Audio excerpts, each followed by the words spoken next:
আমি মাহফুজার রহমান, বারাসাত সংসদীয় জেলা তৃণমূল কিষাণ কংগ্রেসের ক্ষেত্রমন্ত্রী কমিটির সভাপতি।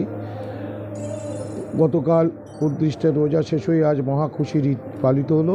এই পবিত্র ঈদুল ফিতরের দিনে সবাইকে ঈদ মোবারক জানাই।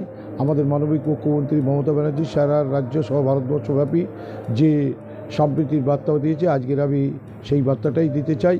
আর উত্তর যুবক যারা আছেন আজকের ঈদের দিনে রাস্তায় গাড়ি চালাবে, তাদের কাছে অনুরোধ তারা যেন নিজেরা সংযত থাকে, আস্তে গাড়ি চালায়, নিজের জীবনটাই আগে, আনন্দটাও নিশ্চয়ই পরে।